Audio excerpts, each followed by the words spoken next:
लेकिन जब मैं कंडेंसेशन करा रहा हूं तब वो बनेगा मेरे वहां पे क्रोमोसोम। पता चला Purva? Yes.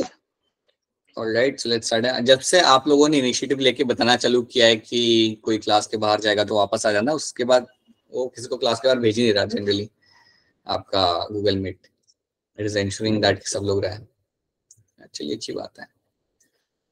Alright, so let's start with the thing and let's see आज की क्लास में हमें आज क्या देखना है। So first of all we will start with the types of chromosome, उसको हम देखेंगे एंड देन आगे बढ़ेंगे।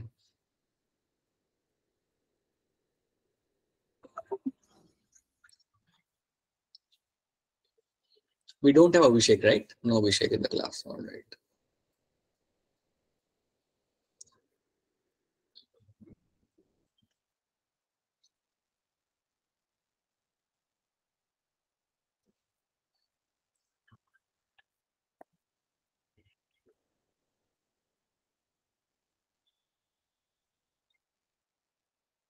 Okay, so ये हमारे आखिरी स्लाइड थी जो हमने पिछले क्लास के अंदर देखी थी, pre Diwali. So now let's see आज की क्लास में हमें इसके अंदर क्या देखना है। So we have seen all those things, we have seen, हमने देख लिया था कि यार हमारा क्रोमैटिन क्या होता है, उसमें आपको डीएनए मिलता है, आरएनए मिलता है, you get to have your histone, non histone protein, ये सब हम देख चुके हैं। वी हैव आल्सो डिस्कस कि आपका लेंथ क्या होता है डीएनए का, आप जानते हो 2 मीटर आपका यहाँ पे लेंथ करेगा, and the number of chromosome जो आपको यहाँ पे मिलते हैं वो भी हमने लास्ट क्लास में हमने डिस्कस कर लिए थे।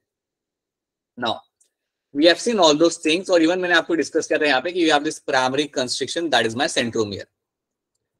सेंट्रोमियर आपके दोनों क्रोमैटिड को जोड़ के रखेगा, ये बात भी आप क्या रखना।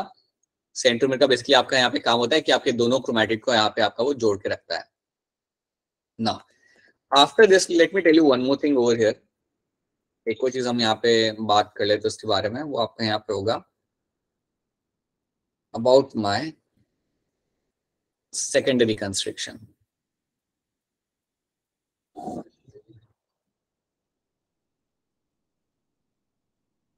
तो ये आपका क्रोमोसोम, ये आपका यहाँ पे centromere, and that is my primary constriction. इसके साथ साथ कभी कभी आपको क्रोमोसोम के ऊपर आपको एक और ऐसा कंस्ट्रिक्शन देखने के लिए मिल सकता है। So on the chromosome you can have one more constriction at the tip, and this constriction is called as my secondary constriction. ये है मेरा यहाँ पे secondary constriction.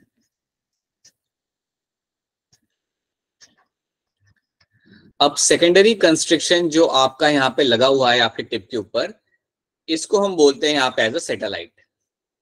You are going to call them as a satellite. नाम काफी simple है, याद रह जाएगा आपको।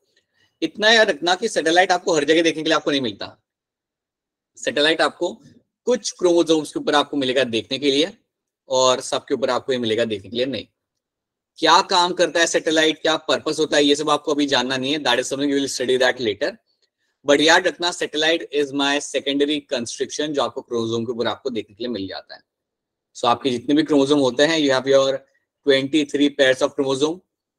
23 में से कुछ क्रोमोसोम हो सकते हैं जिनके ऊपर आपको ये सेकेंडरी कंस्ट्रिक्शन देखने के लिए मिलेगा। सबके ऊपर आपको ये देखने के लिए कभी भी मिलने नहीं वाला, ये चीज आप अपने दिमाग में बिठा लीजिए। So that should be clear to all of you, right. तो क्वेश्चन पहले भी आ चुका है कि यार प्राइमरी कंस्ट्रिक्शन क्या होता है, सेकेंडरी कंस्ट्रिक्शन क्या होता है, तो प्लीज उन्हें भूलना मत। प्राइमरी भी याद रखना, प्राइमरी आपका यहाँ पे रहेगा सेंट्रोमियर, और सेकेंडरी आपका यहाँ पे आपका रहेगा satellite. So that should be clear to all of you. And please एक और चीज याद रखना, भूलना मत, you will have your kinetochore. That is something you will get to see. ठीक है, नाउ आगे बढ़ते हैं, कुछ और देखते हैं। So that is something you have to know in terms of the chromosome. आपको इतनी बात या इतनी स्टोरी आपको यहाँ पे रखनी याद। अब हम देखेंगे यहाँ पे टाइप्स ऑफ क्रोमोसोम, क्या आपके क्रोमोसोम के कौन से आपके यहाँ पे जा रहे हैं types. So you have this 4 types over here, और इनका जो डिफरेंशिएशन है यहाँ पे, it is on the base of the centromere. वो आपके सेंट्रोमियर के बेसिस पे इनको हमने 4 टाइप्स में यहाँ पे डिवाइड किया हुआ है। तो पहला हमारा जो यहाँ पे क्रोमोसोम है ये वाला, इसको हम बोलते हैं यहाँ पे as a metacentric. This is my metacentric chromosome. अब मेटासेंट्रिक क्रोमोसोम का मतलब यहाँ पे ये होता है कि इसका जो सेंट्रोमियर है वो आपका बिल्कुल बीच में लगा हुआ है। The centromere is in the centre. अब क्योंकि मेरा यहाँ पे सेंट्रोमियर मेरा बिल्कुल यहाँ पे बीच में लगा हुआ है, तो इससे क्या होता है, मेरे जो दोनों आर्म है, ऊपर वाला आर्म है नीचे वाला आर्म, दोनों का लेंथ यहाँ पे रहता है इक्वल, दोनों का लेंथ यहाँ पे इक्वल रहेगा। क्यों? Because centromere is in the complete centre. So मेरा सेंट्रोमियर यहाँ पे रहेगा और बिल्कुल यहाँ पे सेंटर में होता है। And because of that you will have upper arm and lower arm. Upper arm को हम बोलते हैं यहाँ पे एज अ पी आर्म, और लोअर आर्म को हम यहाँ पे बोलते हैं एज अ क्यू आर्म। और याद रखना ये दोनों आर्म का लेंथ यहाँ पे रहेगा सेम, बिकॉज सेंट्रोमियर यहाँ पे सेंटर में, और ऐसे क्रोमोसोम को मैं बोलूंगा यहाँ पे एज अ मेटासेंट्रिक क्रोमोसोम। उसी जैसा, उसी की तरह आपका यहाँ पे एक और टर्म, एक और क्रोमोसोम आपको मिलेगा यहाँ पे, that is going to be your sub metacentric chromosome. You will have your sub metacentric. अब सब मेटासेंट्रिक में आपको यहाँ पे ये मिलता है कि आपका जो सेंट्रोमियर है वो एकदम बीच में नहीं है। सेंट्रोमियर का लोकेशन कुछ इस तरीके से है कि आपका एक आर्म यहाँ पे होता है छोटा, so one arm is going to be short and one arm is going to be comparatively long. So बहुत ज्यादा डिफरेंस आपको यहाँ पे मिलेगा नहीं, बट आपको स्टिल डिफरेंस आपको यहाँ पे मिल जाएगा। तो एक आर्म आपका थोड़ा सा छोटा होगा एंड एक आर्म आपका थोड़ा सा बड़ा होगा, क्योंकि centromere is not in the exact centre. और ऐसे क्रोमोसोम्स को आप बोलोगे यहाँ पे एज अ सब मेटासेंट्रिक क्रोमोसोम। तो यहाँ पे आपको एक शॉर्ट आर्म और एक आपको लॉन्ग आर्म आपको यहाँ पे मिलेगा देखने के लिए। ज्यादा डिफरेंस उसमें आपको नहीं मिलता शॉर्ट और लॉन्ग के अंदर, बट आपको डिफरेंस आपको क्लियर कट मिलेगा देखने के लिए, right. This is called as my सब मेटासेंट्रिक क्रोमोसोम। इनकी डेफिनेशन हम लोग यहाँ पे देख लेते हैं। Metacentric chromosomes has middle centromere forming 2 equal arms of the chromosome. यहाँ पे आपको 2 इक्वल आर्म्स आपको क्रोमोसोम के यहाँ पे मिल जाते हैं। So that is my metacentric. सब मेटासेंट्रिक में आपके यहाँ पे क्या होगा, has centromere near to the one end of the chromosome। यहाँ पे आपका centromere is at the near to the one end of the chromosome, resulting in one shorter arm and one longer arm। तो आपको यहाँ पे एक arm long होता है, एक आर्म यहाँ पे शॉर्टर, बिकॉज वो सेंटर में नहीं आपको यहाँ पे centromere. So that is my सब मेटासेंट्रिक ओवर हियर। उसके बाद you will have your the next one. तो ये मेरा हो गया यहाँ पे सब मेटासेंट्रिक। अब इसके बाद जो अगला वाला जो आपके सामने यहाँ पे है, इसमें तो आपको काफी क्लियर कट डिफरेंस आपको यहाँ पे दिख रहा है। This is my acrocentric। अब acrocentric में क्या होगा, you will have one arm will be very short, एक आर्म आपके यहाँ पे बहुत short, it will be very short, and other arm will be very long, will be very long। तो यहाँ पे जो आपको यहाँ पे डिफरेंस दिख रहा है वो आपको बहुत ही क्लियरली आपको दिख जाएगा कि यार एक आर्म मेरा बहुत छोटा है यहाँ पे और दूसरा मेरा यहाँ पे बहुत बड़ा है। अगर आपको ऐसा क्रोमोसोम अगर आपको कभी दिख जाए तो आपने बोलना है that is my acrocentric type of my chromosome. तो यहाँ पे मेरा सेंट्रोमियर इतना ऊपर जा चुका है कि वहां पे एक आर्म मेरा बहुत छोटा हो जाता है और एक आर्म मेरा यहाँ पे बहुत बड़ा हो जाता है, and that is my acrocentric chromosome. देखो एक्रोसेंट्रिक और सब मेटासेंट्रिक में यहाँ पे आपका फर्क ये बन रहा है कि सब मेटासेंट्रिक के अंदर आपका जो सेंट्रोमियर है it is in the position जहां पे आपका एक आर्म थोड़ा बड़ा है दूसरे आर्म से, बट यहाँ पे आपका जो एक आर्म है वो बहुत ही छोटा है, it is very short compare to my other arm. So that is my acrocentric type of my chromosome. तो ये बात आपको रखनी है यहाँ पे यार, यू हैव अ सब metacentric and you have a acrocentric over here. ठीक है, तो इन दोनों को याद रखना अच्छे तरीके से। एक्रोसेंट्रिक के अंदर आपका आर्म एक होगा बहुत छोटा and other will be very long, right? And then you have your last one, that is my telocentric। ये जो है मेरा यहाँ पे this is going to be my telocentric। telocentric में क्या होगा, so basically telocentric के अंदर आपको यहाँ पे क्या मिलेगा, that you will get to see that आपका जो centromere है it will be at the tip। आपका centromere जो आपका यहाँ पे है, the centromere you have will be at the tip। ये बिल्कुल आपके टर्मिनल रीजन पे है, it is at the tip, या मैं इवन इसे कह सकता हूँ it is at the terminal region, मतलब एकदम आपके एंड पे है। तो एक आर्म तो आपको यहाँ पे दिख ही नहीं रहा, you only have one kind of arm, you don't have two arms हो रहे, आपको एक आर्म तो आपको दिखेगा ही नहीं यहाँ पे, क्योंकि आपका टिप पे जाके लग चुका है आपका यहाँ पे सेंट्रोमियर। ठीक है, तो ये चीज रखना। So that is why it will call as my telocentric kind of my chromosome. यहाँ पे आपको सिर्फ एक ही आर्म दिखता है, दूसरा आर्म तो आपको यहाँ पे दिखेगा भी, राइट। सो टीलोसेंट्रिक की डेफिनेशन यहाँ पे देखो, the chromosome has a terminal centromere, तो एकदम टिप पे जाके आपका सेंट्रोमियर यहाँ पे लग चुका है। In the case of acrocentric what is happening, इसमें क्या हो रहा है, the centromere is situated close to the end forming one extremely short and one extremely long arm. तो ये भी आपको मैं ऑलरेडी यहाँ पे बता चुका हूँ। तो ये है मेरे यहाँ पे 4 टाइप के क्रोमोसोम। अब आपको ये याद नहीं रखना कि आपके सेल के अंदर कौन सा क्रोमोसोम का नंबर किस टाइप का है, आपको बस याद रखना you have this 4 type of my chromosomes, that's the only thing you have to know. अब एग्जाम में जब क्वेश्चन बनेगा तो कैसे बनेगा, आपके सामने वो लोग ये क्रोमोसोम रख देंगे बना के, they will keep the picture of the chromosome and then you have to like tell them कि यार ये कौन सा है मेरा, राइट। या फिर सेकंड चीज आपके साथ हो सकती है यहाँ पे कि आपके सामने लोग डेफिनेशन रखेंगे and then they will ask you कि यार आप बताओ कि कौन सा किसको बिलोंग करता है। तो ये बात आपके सामने क्वेश्चन में आ सकती है और टेस्ट में भी आपके सामने ये क्वेश्चन में आएगा। So this is what you have to remember. तो क्या इतनी चीज आपको यहाँ पे समझ आ रही है? Yes. ठीक है, so that is what you have to know in terms of the types of my chromosome. So इतनी बात आपको यहाँ पे रखनी है याद। So this is what we have already done, ये सब तो हम पिछले क्लास में ऑलरेडी देख चुके हैं। These are the questions. हाँ, अब ये वाला तुम मुझे इसका आंसर बता सकते हो आप यहाँ पे। क्वेश्चन नंबर 25 का आंसर यहाँ पे क्या बन जाएगा? P and Q. तो Q and option C. The shorter arm will be my P arm, ऊपर वाला, and the longer arm will be my Q arm in my submetacentric condition. ऐसे भी क्वेश्चन कभी आ गए तो प्लीज आंसर सही से कर देना। Now, let's start with something like my centrosome and centrioles. इसको हम यहाँ पे देखना चालू करते हैं। It's again a very important topic, तो इसको थोड़ा हमें यहाँ पे ध्यान से देखना पड़ेगा। Now, अब जनरली होता क्या है ना, आपके सेल के अंदर आपको कुछ ऑर्गेनल मिलेंगे। You'll have this organelle, जहां पे आपको ऐसे 2 बैरल शेप स्ट्रक्चर आपको मिलते हैं। You will have this barrel shape structures जो एक दूसरे से परपेंडिकुलर पे अरेंज हो गए, और ये बैरल शेप स्ट्रक्चर मैंने रखे हुए हैं एक बड़े से बैग के अंदर। So this is my barrel shape structure which has been kept in a large bag. अब ये लार्ज बैग आपके सामने मैंने बनाया है यहाँ पे, इसको हम बोलेंगे यहाँ पे एज अ सेंट्रोसोम। इसको हम लोग बोलेंगे यहाँ पे एज अ सेंट्रोसोम।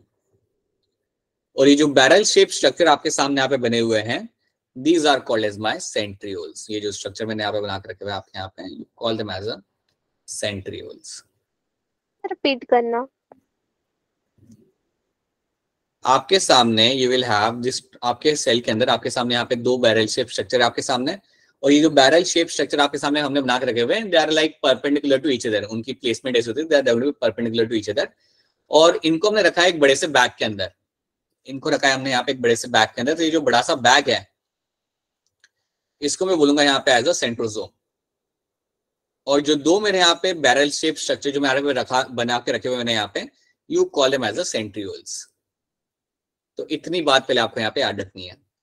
अब सेंट्रियोल्स टर्म आपने सुना था जब मैं आपको पढ़ा रहा था माइक्रोट्यूब्यूल्स, अगर आपको याद हो। तो सेंट्रियोल्स ये टर्म हमने जिक्र किया था जब मैं आपको माइक्रोट्यूब्यूल्स पढ़ा रहा था कि सेंट्रियोल्स के अंदर आपको माइक्रोट्यूब्यूल्स मिलेंगे। If you remember this thing, we have done this thing.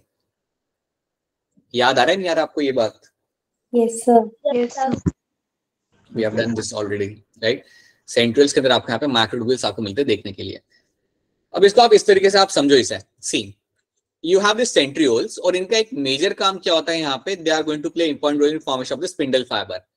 ये बात का भी हमने थोड़ा सा जिक्र किया था पिछले क्लास के अंदर, that centrioles play a role in formation of my spindle fibres. Formation of spindle fibres, ये जनरली आपके बनाए जाते हैं ड्यूरिंग योर सेल डिवीजन। ये जनरली हम बनाते हैं, इनको यूज करते हैं ड्यूरिंग अवर सेल डिवीजन। जब आपके सेल को डिवाइड करना होता है तब आपकी ये चीज आपके यहाँ पे बनाई जाएगी।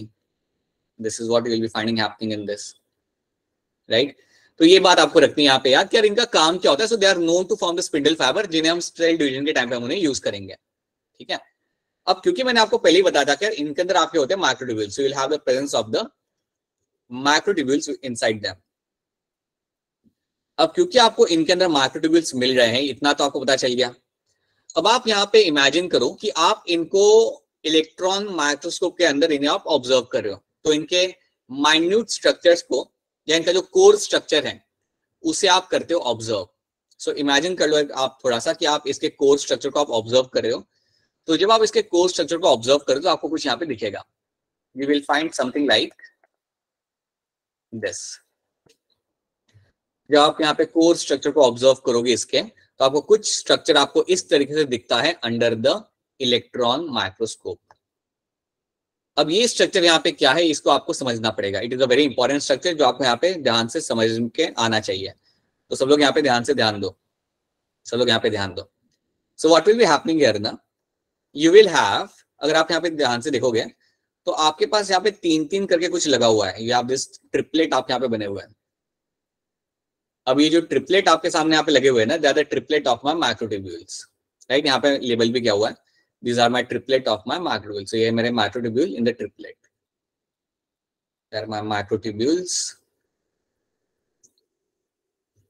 in your triplet। so triplet form में आपको यहाँ पे microtubules आपको यहाँ पे मिल जाए। अब जब आपने इन्हें ऑब्जर्व किया, आप काउंट करो कि आपके पास ऐसे ट्रिपलेट कितने हैं। You start counting them.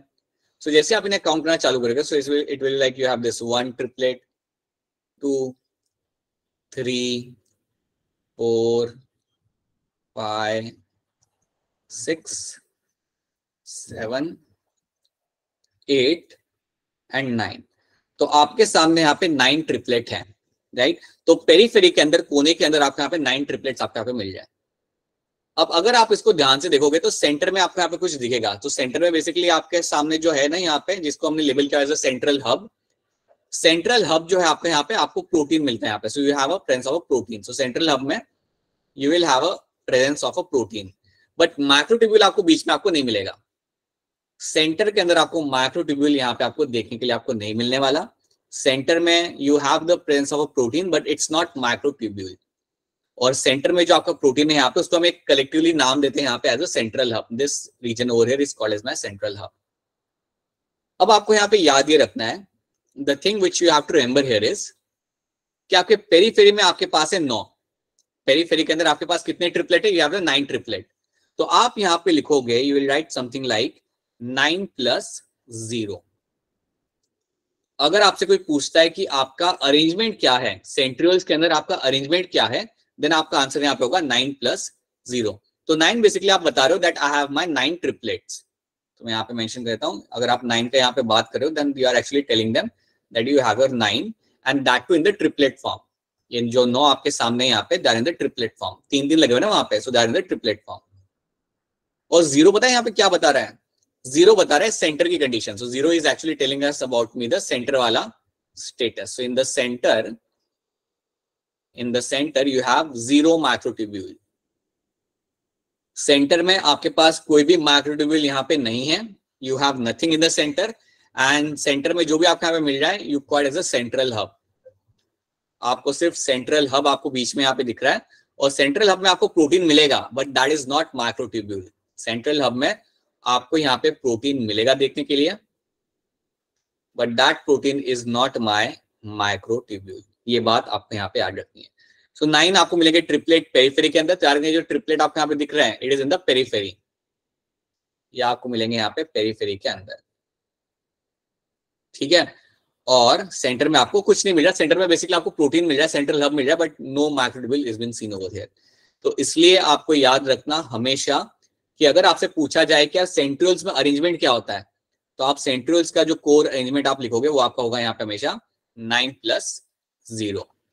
9 in the periphery, 0 in the centre. 9 आपके रहते ट्रिपलेट आपके माइक्रोट्यूब्यूल्स पेरीफेरी के अंदर, because they are arrange in the periphery, और 0 मतलब सेंटर में आपका कुछ नहीं है। और अगर आपसे कोई पूछेगा ये 9 कैसे है, डबलेट में है, सिंगल है, देन आपका आंसर यहाँ पे होगा 9 will be always in my triplet. ये 3 के ग्रुप के अंदर यहाँ पे खड़े होंगे। तो पहले इतना बताओ, क्या ये बात आपको यहाँ पे समझ आ रही है? Is this thing clear to all of you? Yes sir. बाकी लड़कों को समझ आ रही है ये सारी चीजें? Himmat Singh, Abhinav and all the people over here, क्या ये बात क्लियर है सबको? Yes. Alright, so that is what you have to remember in this, ठीक है। तो इतनी बात पहले आप यहाँ पे याद रखना। अब इसमें आप एक और चीज आप यहाँ पे समझो कि आपका पेरीफेरी में 9 आपके यहाँ पे माइक्रोवेव लगे हुए 3 के अंदर, सेंटर में आपका सेंट्रल हब है, इनको कनेक्शन यहाँ पे इनका कैसा है। तो पहले आप याद रखना कि आपके जितने भी पेरीफेरी में लगे हुए हैं ना, वो सारे सेंट्रल हब के साथ है connected, they are all connected with the help with the central hub. और ये जो कनेक्शन आपके यहाँ पे बन रहा है, that connection over here is called as my radial spokes. इस कनेक्शन को हम बोलते हैं यहाँ पे एज अ रेडियल स्पूक्स।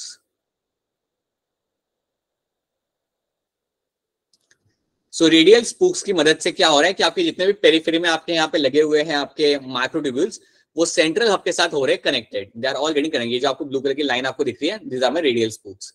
इनकी मदद से ही आप कनेक्ट कर पा रहे हो सेंट्रल हब के साथ। तो आपको पहली चीज यहाँ पे याद रखनी है, क्योंकि ये क्वेश्चन आपका आएगा एग्जाम के अंदर, सो please make sure you remember this thing. Second चीज याद रखना, मैं आपको इस पिक्चर में दिखाता हूँ। सेकंड चीज याद रखना कि आपके जो ट्रिपलेट है, आपके जो ट्रिपलेट है वो भी एक दूसरे से यहाँ पे कनेक्टेड है, they are also connected to each other. तो ये जो कनेक्शन आपको यहाँ पे मिल रहा है, the connection you can see over, जो मैं आपको यहाँ पे ग्रीन कलर को टैग कर रहा हूँ, इस कनेक्शन को हम बोलते हैं यहाँ पे एज अ लिंकर। तो यहाँ पे भी आपका एक प्रोटीन है और उसका हम एक कॉमन नाम यहाँ पे यूज करते हैं, call as a linker protein. So linker protein की मदद से मेरे यहाँ पे ट्रिपलेट्स जो है मेरे यहाँ पे, वो एक दूसरे के साथ यहाँ पे है connected, they are all going to be connected with the help of a linker protein. तो जैसे आपका ये एक ट्रिपलेट हो गया यहाँ पे आपका, राइट, दूसरा मेरा यहाँ पे हो गया, और ये सारे के सारे एक दूसरे के साथ यहाँ पे रहेंगे मेरे कनेक्टेड। किससे कनेक्टेड होंगे ये लोग एक दूसरे के साथ? With help of the linker protein. तो that is also one thing you have to know. तो याद रखना कि मेरा यहाँ पे रेडियल स्पूक्स मेरे यहाँ पे क्या कर रहे हैं, पहले एक याद रख लो, और मेरा लिंकर प्रोटीन यहाँ पे क्या कर रहा है वो भी आप याद रखना। कौन किसको कनेक्ट कर रहा है, that will be clear to you, right. इसके अलावा आप एक और चीज यहाँ पे देख पाओगे कि इनको इन्होंने नाम दिया हुआ है, microtubule A, B and C. तो अगर मैं इसको कह रहा हूँ यहाँ पे मेरा ए, मेरा बी, मेरा C, again I will say over here this my A, my B and my C. So I can write it down for all of them. अब आप मुझे बताओ, ए मेरा दूसरे ट्रिपलेट के साथ कहां से कनेक्टेड है? सी से। सी के साथ। ए मेरा यहाँ पे कनेक्टेड रहेगा मेरा हमेशा सी के साथ। तो ये बात भी आपको यहाँ पे याद रखनी है कि अगर मैं यहाँ पे मेंशन कर रहा हूँ मेरा A, B and C, if I am mentioning over here again A, B and C, तो हमेशा मेरा जो कनेक्शन यहाँ पे बन रहा है ना, it is between my A and C. ये आपका बदलेगा नहीं कभी भी, it will always between my A and C, right. ये सब आपको दिखता है आपके सेंट्रियोल के कोर के अंदर। जब आप सेंट्रियोल के कोर को आप ऑब्जर्व करते हो तो ये स्ट्रक्चर आपको दिखेगा। तो प्लीज इसको भूलना मत, ये बार बार मेंशन इसलिए कर रहा हूं बिकॉज ये आपका एक पोटेंशियल क्वेश्चन बन जाता है। सो 9 + 0 याद रखना, and this 9 will be in the form of my triplet. So that should be clear to all of you, ठीक है। तो ये चीज आपको यहाँ पे रखनी याद, and that is what I will get to see in my centriole. तो ये मुझे मिलेगा सेंट्रियोल्स के अंदर। और ये जो पिक्चर आपके सामने है यहाँ पे, अंदर आपको सेंट्रियोल्स आपको दिख रहे हैं यहाँ पे, राइट। और ये बैग जो है मेरा यहाँ पे, that bag is my centrosome, that bag over is my centrosome, right. चलिए अब थोड़ा बहुत हम यहाँ पे देख लेते हैं क्या लिखा हुआ है। So let's try to see few things जो यहाँ पे आपकी मेंशन की गई है। तो जब भी हम बात करते हैं हमारे सेंट्रियोल्स के बारे में, so let's see what are been written over here. Centrosome is an organelle usually containing 2 cylindrical structures called as my centrioles, and they're surrounded by my amorphous pericentriolar material। अब ये क्या आ गया, ये तो हमने मेंशन नहीं किया था, pericentriolar material। ये भी देख लेते हैं क्या है मेरा यहाँ पे, pericentriolar material है क्या मेरा बेसिकली यहाँ पे। So let's see ये है मेरा यहाँ पे सेंट्रोसोम। अब सेंट्रोसोम के बीच में आपको कुछ यहाँ पे कंटेंट मिलेगा, यहाँ पे will have some content like magnesium ion हो सकते हैं, कोई दूसरा मिनरल हो सकता है, right. So that is called as my pericentriolar material. ये जो आपको मटेरियल यहाँ पे मिल जाता है ना बैग के अंदर, इस मटेरियल को भी हम बोलते हैं यहाँ पे as a पेरिसेंट्रियोलर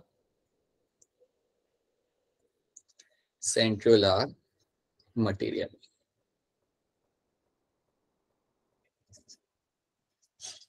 So this is something you will get to see। ये चीज आपको मिलेगी आपके सेंट्रोसोम के अंदर। तो सेंट्रोसोम के अंदर आपको ये चीज आपको मिल जाएगी देखने के लिए। तो ये बात आपने भूली नहीं है, दैट पेरिसेंट्रियोलर मटेरियल आपके यहाँ पे क्या होता है, राइट।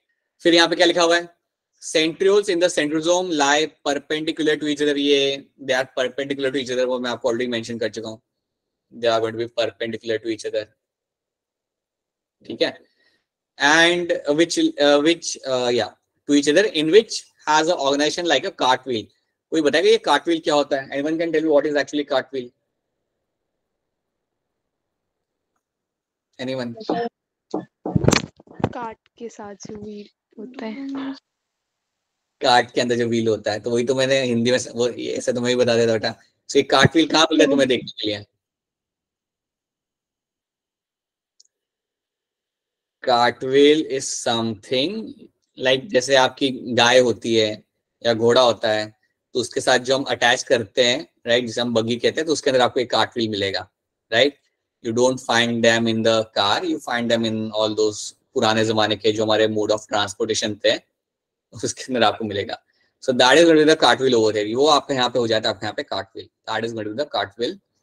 एंड ऐसा ही कुछ स्ट्रक्चर आपको दिखता है जब आप उसे ऑब्जर्व करते हो, वही लोग आपको यहाँ पे बताने की कोशिश कर रहे हैं, राइट। फिर क्या लिखा है? They are made up of 9 evenly spaced peripheral fibrils of tubulin protein, each of the peripheral fibril is a triplet. तो बेसिकली ये लोग वही सी माइक्रोट्यूब्यूल के यहाँ पे बात कर रहे हैं।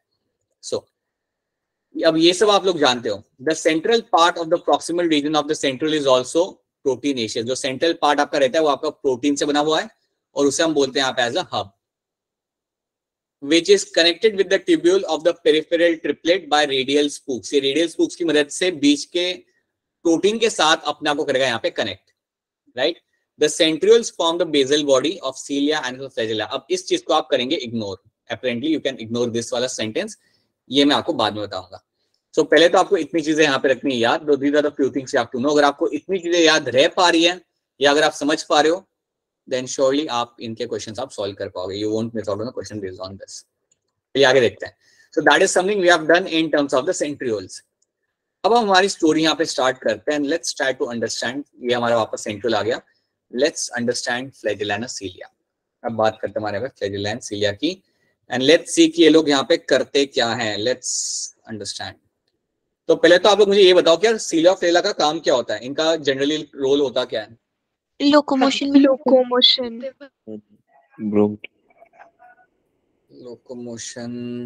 And movement. कहाँ मिलता है मुझे फ्लैजेला? अगर मुझे फ्लैजेला देखना हो तो तुम कहाँ जाओगे? बैक्टीरिया के पास जाओगे तुम देखने के लिए, ठीक है। किसी यूकैरियोटिक सेल में मुझे फ्लैजेला मिल सकता है क्या? स्पर्म में, फ्रॉग में तो नहीं। वो टेल को तुम फ्लैजेला बोल रहे हो? नहीं, वो तो टेल होती है टैडपोल के अंदर। स्पर्म में, राइट, वेरी गुड पूर्वा। यस, स्पर्म के अंदर you will have the flagella. Very good, right. उसके अलावा वी हैव सीन दैट ना, that flagella can also be seen the bacteria के अंदर आपको मिल जाएगा। सीलिया आपको मिल जाता है पैरामीशियम के अंदर, अगर आपको याद हो तो पैरामीशियम के पास छोटे छोटे सीलिया हुआ करते थे। अच्छा मुझे ये बताओ, सीलिया और फ्लैजेला में से कौन सा ज्यादा बड़ा होता है? फ्लैजेला हमेशा आपका फ्लैजेला ज्यादा बड़ा होगा, सीलिया आपके होते हैं काफी छोटे छोटे। So cilia like hair like structures, flagella आपका काफी बड़ा होता है। याद रखना सीलिया का नंबर भी ज्यादा होगा। अगर जैसे मेरे यहाँ पे पैरामीशियम है तो उसके पास थाउजेंड्स ऑफ सीलिया होंगे बॉडी के ऊपर, बट फ्लैजेला अगर होता है तो एक या दो ही होते हैं आपके पास फ्लैजेला, उससे ज्यादा आपको नहीं मिलते हैं। अगर आपको याद हो तो कुछ हमने प्रोटिस्टा पढ़े थे जिनके पास 2 फ्लैजेला हुआ करते थे। If you remember in the biological classification we have done some animals जिनके पास आपको 2 फ्लैजेला मिलते थे। एक का नाम बता दो आप जिसके पास 2 फ्लैजेला होते थे।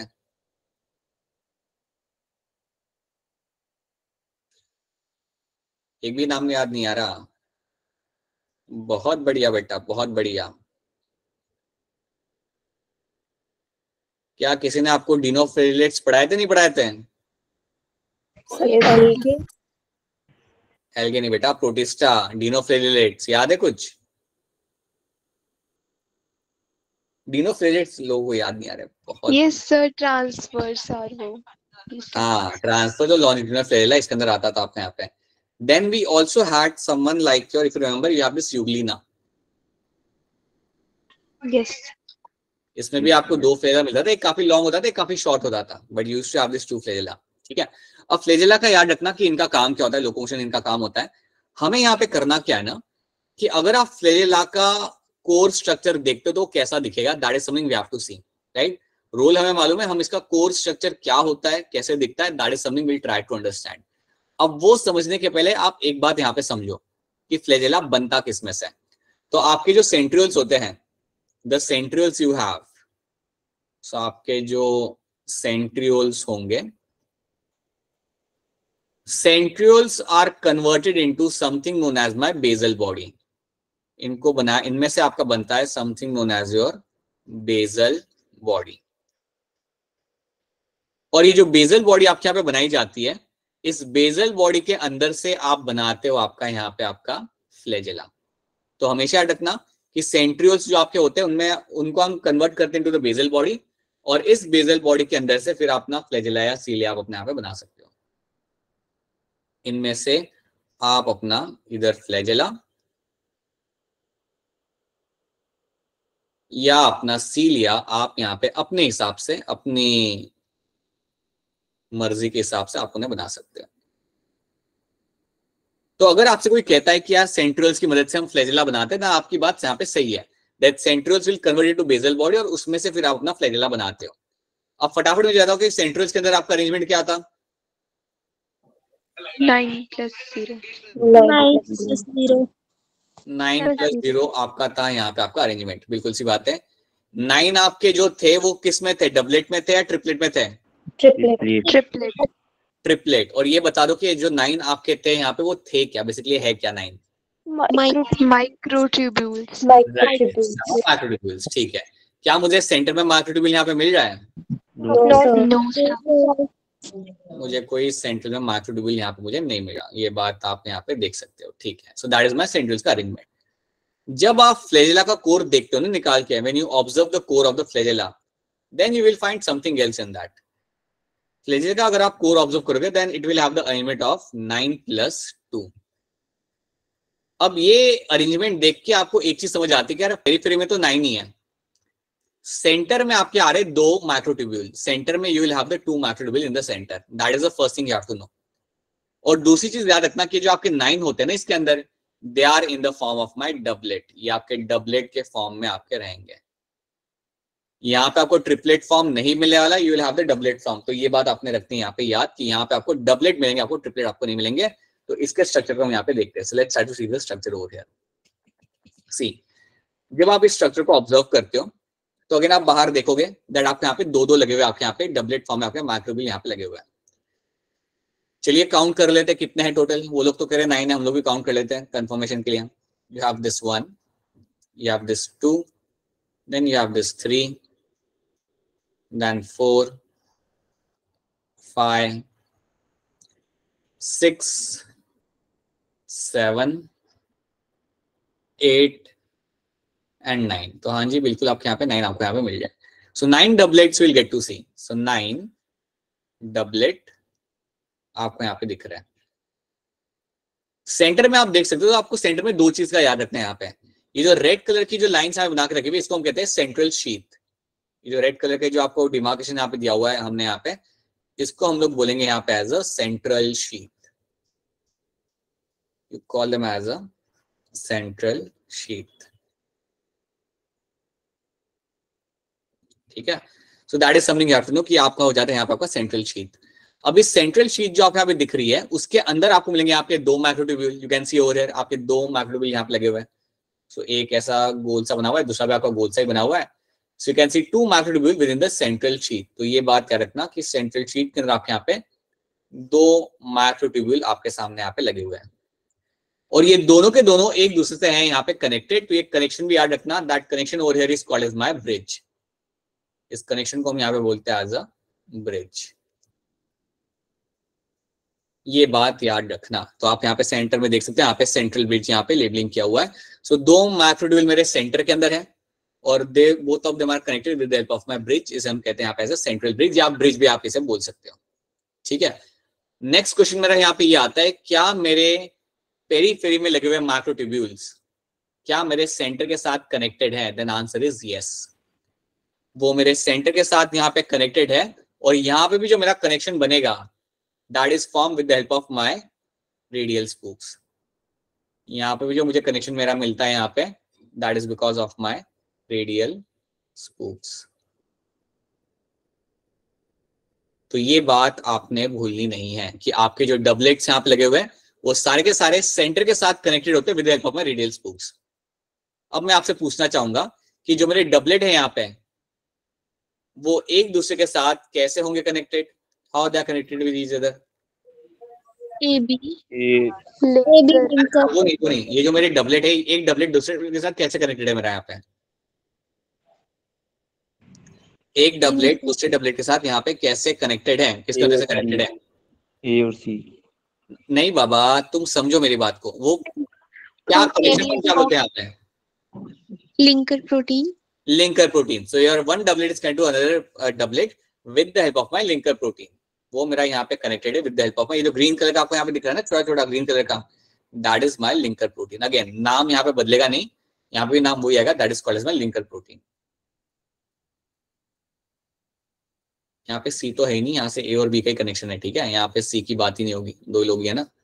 शायद ना, it will be my linker protein जो आपके यहाँ पे कनेक्शन फॉर्म कर रहा है। सो ये जो मेरे डबलेट है यहाँ पे, let me show you one more picture over here if I have one. Yes, so आप इस पिक्चर में आप देख सकते हो, तो यहाँ पे एक मेरा डबलेट अगर यहाँ पे है, ये दूसरे के साथ मेरा है connected with the help of my linker protein, और उस प्रोटीन का नाम भी यहाँ पे लिखा हुआ है नेक्सिन।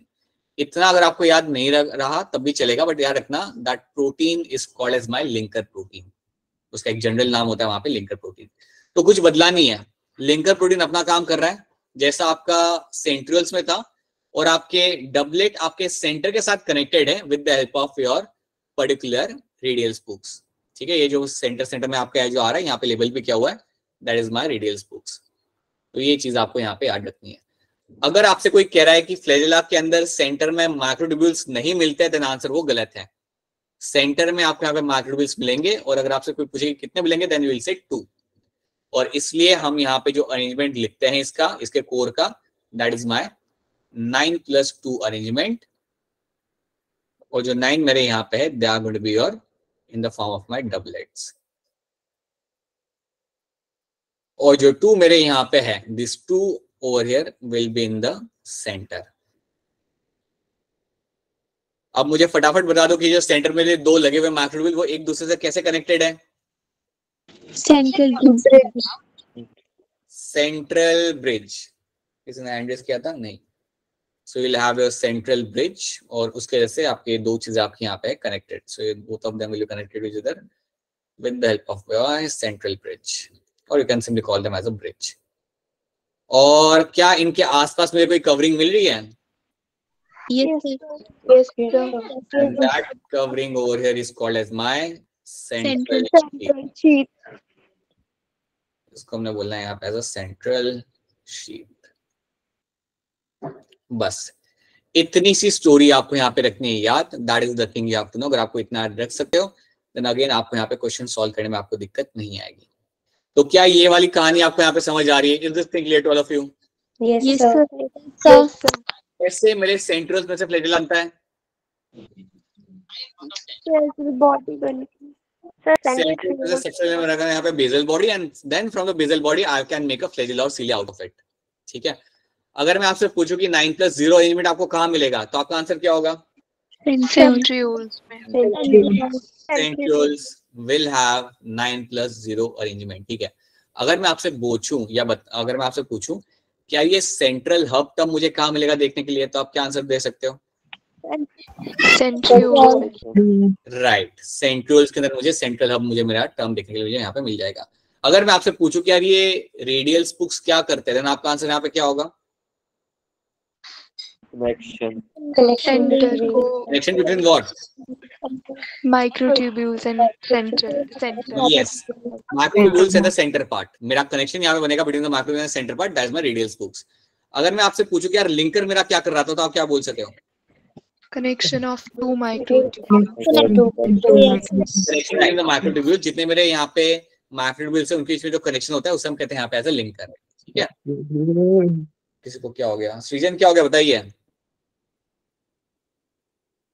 No sir. ठीक है, ऑलराइट, तो that is something you have to know in this, right.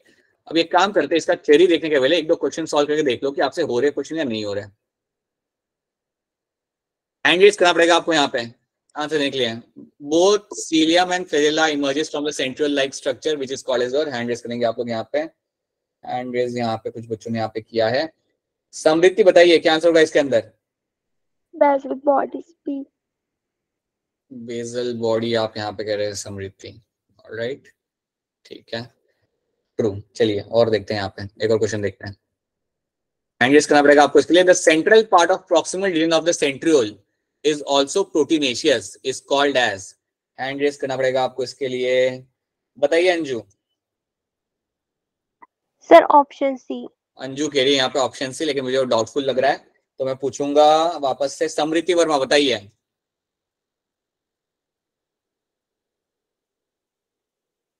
समृद्धि कुछ कह नहीं रही फिलहाल। Sir, option C. समृद्धि भी ऑप्शन सी के लिए, लेकिन स्टिल मुझे डाउटफुल लग रहा है अभी ये चीज। बताइए वरुण, बोलिए। Sir option B. Varun confuse हो गया। अभिनव बताइए। सी ही होगा यहाँ पे आंसर, सी ही होगा। राइट, मैं तुम्हें कंफ्यूज कराया और तुम लोग हो गए। क्या बात है, बहुत बढ़िया बेटा, बहुत बढ़िया। Central part of proximal region of centriole is proteinaceous और उसको हम सेंट्रल हब भी बोलते हैं। डबलेट कहाँ से आ गया वरुण? डबलेट थोड़ी आएगा, वो तो डबलेट आपको मिलता है फ्लैजेला के अंदर। It will be my option C, it will be your option C, that's my central hub. चलिए दूसरा क्वेश्चन देखते हैं यहाँ पे। Cytoskeleton helps in. Hand raise करेंगे आप लोग यहाँ पे। अंशिका का हैंड रेज है, अंशिका बता दीजिए क्या आंसर होगा इसके अंदर। Sir option A. Option A करिए यहाँ पे अंशिका, ठीक है। देन हिम्मत सिंह बताइए। Option D. हिम्मत सिंह कह रहे हैं यहाँ पे ऑप्शन डी, ठीक है। बताइए सृजन, बोलिए।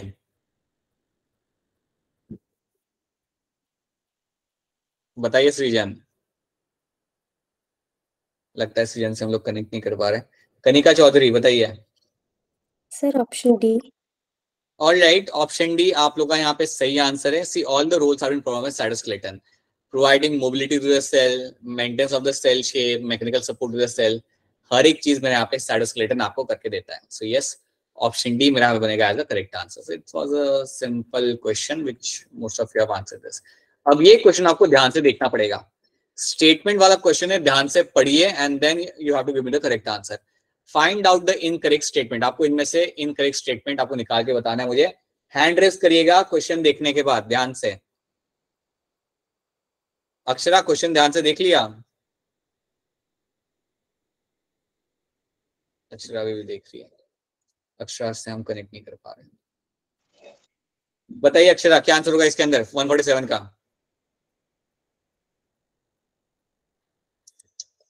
इतना टाइम नहीं ले सकते आप लोग। सर बताइए option Varun. Option D. Varun कह रहे हैं यहाँ पे ऑप्शन डी, मैं लेकिन डाउटफुल हूँ इसको लेके। बताइए Akshara. Sir option C. Option C के यहाँ पे अक्षरा। अपूर्वा बताइए। Sir, D. देन और कौन है? और कोई नहीं है? अभिनव नहीं है क्लास में? अभिनव, अभिनव आप सुन पा रहे हैं हमें? बताइए अभिनव क्या आंसर होगा इसका? Option C. अभिनव ऑप्शन सी कह रहे हैं यहाँ पे। Then who else we have? बताइए हिम्मत सिंह, आप बताइए। Sir option D. Option D. अब हिम्मत सिंह आप बताइए कि आपको ऑप्शन डी लग क्यों रहा है?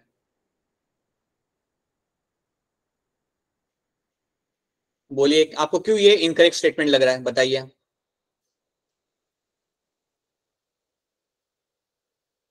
अरे मैं पूछ रहा हूँ, इट्स नॉट लाइक कि मैं तुम्हें काउंटर कर रहा हूँ कि ऐसे कैसे आंसर कर दिया। Like I am asking you why you think it's incorrect statement, बताइए। If you can't explain then that is again a matter of concern. मुझे कौन एक्सप्लेन करेगा? पूरा बताइए आपको क्यों लग रहा है कि ऑप्शन डी आपके यहाँ पे इनकरेक्ट स्टेटमेंट है? सर, क्योंकि पेरिफेरल फाइब्रिल जो होता है वो माइक्रोट्यूब्यूल बताया है और सेंट्रियोल में वो ट्रिपलेट में होता है। वेरी गुड, बिल्कुल सही। पेरिफेरल फाइब्रिल्स जो आपके होते हैं यहाँ पे सेंट्रियोल्स के अंदर, वो बेसिकली आपके ट्रिपलेट में होते हैं, डबलेट में नहीं होते। They are always going to be in the triplet. या आपके ट्रिपलेट के फॉर्म में होंगे, डबलेट के फॉर्म में आपको नहीं मिलेंगे। ठीक है, so that is why this is going to be a wrong statement. बाकी सारी स्टेटमेंट आपके यहाँ पे सही है। अगर आप कोई मुझे ऑप्शन सी यहाँ पे करा तो आप देखिए यहाँ पे centrosome is organelle usually containing two cylindrical structure called as centrioles. ये तो बात सही है, इसमें कोई गलत है ही नहीं। That's a right statement, right. B देख लो, centriole give rise to spindle fibre at a time of cell division, ये भी सही है। Centrioles form basal body of cilia और flagella, that is also true. Right. But आप D देखो ना यहाँ पे, पेरीफेरी मतलब आप समझ, पेरीफेरियल मतलब आपको समझ आता है ना, ये लाइक बाहर के प्रोटीन्स की बात करें यहाँ पे। Of centriole is doublet, doublet नहीं होता, that will be your triplet. So that is why option D becomes a correct answer, because ये है मेरा यहाँ पे incorrect statement। तो ये आपको इस तरीके से रखना है यहाँ पे याद, that is something you have to know, right? ध्यान से देखिए क्वेश्चन को। Membrane bound organelles are absent in, membrane bound organelles इनमें से किसके अंदर आपके होते हैं एब्सेंट? हैंड रेस करिए, बताइए। समृद्धि वर्मा बताना चाहेंगे आप इसका आंसर? सोच के करिएगा। समृद्धि वर्मा ने हाथ नीचे कर दिया। अपूर्वा बताइए। सर ए। अपूर्वा यहाँ पे ए कह रहे हैं, ठीक है। Anyone else? अभिनव बताइए। Option A. अभिनव भी यहाँ पे ऑप्शन ए कह रहे हैं, ठीक है। अंशिका? Saccharomyces. सैक्रोमाइसिस। अंशिका क्या होता है सैक्रोमाइसिस? होता क्या ही है? सर मेम्ब्रेन बॉन्ड ऑर्गेनेल्स में जो होता है ये एब्सेंट होती है, और मैक्सिमम। मुझे ये बताओ आप, सैक्रोमाइसिस होता क्या है? अपूर्व आप बताइए क्या होता है सैक्रोमाइसिस?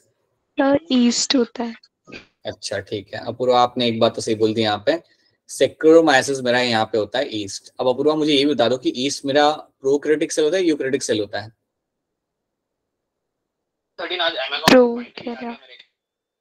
ईस्ट इज, अच्छा ये बताओ ईस्ट फंगाई होता है नहीं होता? ईस्ट फंगाई होता है या नहीं होता? ये होता है। It is a fungi. तो Apoorva and all of you, right, please understand, fungi is going to be eukaryotes या prokaryotes? Eukaryotes. Obviously they are going to be my eukaryotes. और अगर ये मेरे यहाँ पे यूकैरियोट्स हैं तो सिंपल सी बात है बेटा, क्या इनके अंदर मेम्ब्रेन बाउंड ऑर्गेनेल्स नहीं होंगे? क्या इनके अंदर मेरा ईआर गोल्गी होगा या नहीं होगा? होगा। बिल्कुल Yes, होगा। sir. All the membrane bound organelles will be seen in the fungi, will be seen in the all the eukaryotes. और सैक्रोमाइसिस मेरा फंगाई है एंड इसके अंदर मुझे सब कुछ मिलेगा देखने के लिए, ठीक है। तो ये तो आपका आंसर यहाँ पे हो नहीं सकता। अब बाकी तीन आपके यहाँ पे रह गए। अब आप यहाँ पे ध्यान से देखो, आपको ऑप्शन बी आपका यहाँ पे क्या है? स्ट्रेप्टोकोकस। कोकस टर्म जो हम यूज करते हैं आप याद करिए, coccus term is something we have used this term for a bacteria. This is a term we have used for the bacteria. साफ पता चल जाए कि यार ये मेरा बैक्टीरिया है यहाँ पे, और अगर मेरा ये बैक्टीरिया है तो इसके अंदर मुझे मेम्ब्रेन बाउंड ऑर्गेनेल्स आपको मिलेंगे देखने के लिए नहीं। So that is why option B over here becomes a correct answer. This over here becomes your correct answer, ठीक है। क्योंकि क्लेमाइडोमोनास भी नहीं हो सकता, that's a green algae eukaryote. Plasmodium भी नहीं हो सकता, that is also Protista eukaryote. So that is why option B over here becomes a correct answer, जो मैं आपसे एक्सपेक्ट कर रहा था कि आप में से कोई देगा, but unfortunately that didn't happen. So that is something you have to know, ठीक है। अब एक काम करते हैं, बाकी क्वेश्चन हम लोग बाद में कर लेंगे, राइट। इतना पहले पढ़ो ध्यान से, इतना पढ़ो और क्वेश्चन सॉल्व करो। So now what you have to do, you have some theory over here. ये कुछ थ्योरी आपके सामने सील ऑफ लगे, इतनी पढ़ के आना, ये आपको मैं भी शेयर कर दूंगा इसके पीपीटी के साथ ही। So please read this thing, जो भी हमने यहाँ पे पढ़ा है ना, जो भी हमने यहाँ पे देखा है, अगर आपको ये समझ आ रहा है देन आपको थ्योरी समझने में कोई दिक्कत नहीं आएगी। So read that thing by yourself and let's meet tomorrow and solve some more question based on this. कल की क्लास में आपका ये चैप्टर खत्म हो जाएगा। इसके अंदर कुछ और थोड़ा बहुत कंटेंट है इस चैप्टर के अंदर, like we have to do some peroxisomes and glyoxysomes, कुछ हमें यहाँ पे करना है, कुछ ऑर्गेनेल्स हमें करना है and couple of more things. फिर आपका चैप्टर यहाँ पे कल खत्म हो जाएगा। बट चैप्टर खत्म तो हो जाएगा, लेकिन जब तक आप क्वेश्चन सॉल्व नहीं करोगे तब तक उसका like you won't have a confidence to solve this questions in the main exam. So जो भी आपको कराया गया है पढ़ लो एक बार and try to solve as many question as possible, ठीक है।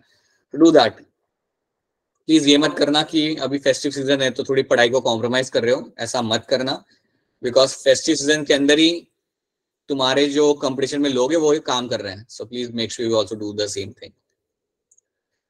Alright, so this is what you have to know in this. If you have any kind of questions right now then please go ahead and ask your questions. अगर कोई चीज समझ नहीं आई है, कोई question